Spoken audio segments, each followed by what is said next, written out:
बिस्मिल्लाहिर्रहमानिर्रहीम। अस्सलाम वालेकुम। खिदमत खलक, खुदा के आशिक तो हैं हजारों, बनों में फिरते हैं मारे मारे। मैं इसका बंदा बनूंगा जिसको खुदा के बंदों से प्यार होगा। खुदा का सच्चा आशिक वो नहीं जो सिर्फ और सिर्फ हुकूक अल्लाह को अदा कर रहा हो और समझ रहा हो कि मैं खुदा का सच्चा आशिक हूँ और बाकी दुनिया माफिया से बेखबर हो।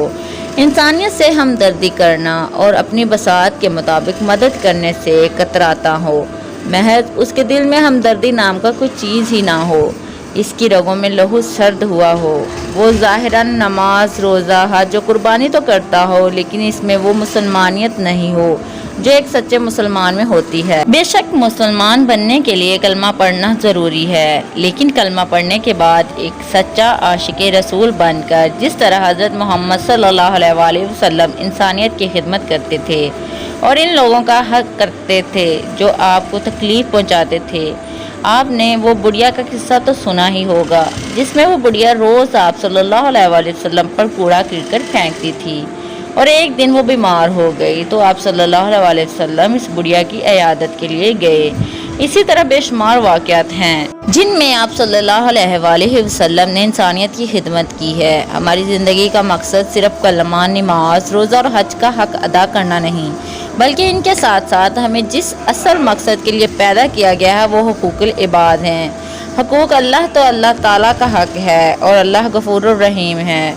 अल्लाह अपने बंदों पर रहम करम ज़रूर करता है, लेकिन हुकूकुल इबाद इंसानों का हक है और इस हक से हम इस वक्त बुरे होंगे जिस वक्त हम इन हकूक़ को हकीकी मायनों में अदा करेंगे। कोरोना वायरस के इस नाजुक दौर में हम मुसलमानों पर लाजिम व मलजूम है कि हम इंसानियत की खिदमत के लिए आगे बढ़ें। ये ज़रूरी नहीं कि हालांकि हर एक पैसों के ज़रिए मदद करें। पैसों से मदद करने के लिए बहुत से लोग मौजूद हैं जो अपना हक अदा कर रहे हैं। हमारे पास इन पैसों से भी ताकतवर और काबिल कबूल चीज़ मौजूद है और वो है दुआ। जी हाँ, दुआ जिसका ताकत हर मुसलमान के पास है। मुसलमान इस बबरकत महीने में दुआ करेगा तो कोई तो होगा जिसकी दुआ बारे इलाही में कबूल होगी, कोई तो होगा जिसकी आज़ारी के पर अल्लाह करीम इस वबा को दुनिया से ख़त्म करेगा।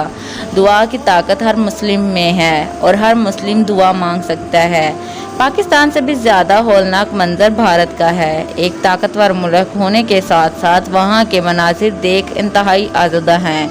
ऑक्सीजन की कमी, की वॉलंटियरिंग की कमी, वो अस्पतालों की कमी, ये सब हालात देखकर इंतहाई दुख होता है। भारत ने बाचशम खुद देख लिया कि क्या होता है, अपनों से छीने का दर्द कितना कड़वा होता है। अब अगर भारत में रत्ती बराबर भी एहसास बाकी है तो कश्मीरियों पर जुल्म व सितम नहीं होगा। जिस दिन कश्मीरियों पर जुल्म बंद हुआ, समझो इस दिन रब करीम इस वबा का नामो निशान मिटा देंगे। अल्लाह ताला इस वबा को अपने फजलो करम से ख़त्म करें, आमीन। नेकी की बात करना और इसको दूसरों तक पहुंचाना भी एक नेकी है। आप सबसे गुजारिश है कि इस बात को जितना हो सके दूसरों तक पहुंचाएं और अगर आप पैसों या किसी दूसरे तरीके से मदद नहीं कर सकते तो इस तरीके से आप लोगों तक दूसरों तक शेयर करके, ताकि जो भी इस वीडियो को सुने वो दूसरों की मदद कर सके। हम लोग बहुत से काम करते हैं, बहुत सी वीडियोस देखते हैं और इनको शेयर भी कर देते हैं। अगर हम ये छोटी सी नेकी करेंगे, अगर आप लोग ये बात किसी से शेयर कर देंगे तो इससे आप लोगों की नेकियों में भी इजाफा होगा। अगर वीडियो अच्छी लगे तो हमारी वीडियोस को लाइक ज़रूर कीजिएगा और शेयर करना ना भूलिएगा, क्योंकि नेकी के काम सुनने और दूसरों तक शेयर करने बहुत कम लोग करते हैं। अगर आप मुसलमान हैं तो ये काम आप ज़रूर करेंगे और हमारे चैनल को एक नेकी समझकर ज़रूर सब्सक्राइब कर दीजिएगा ताकि हमारी भी इस तरह से मदद हो सके।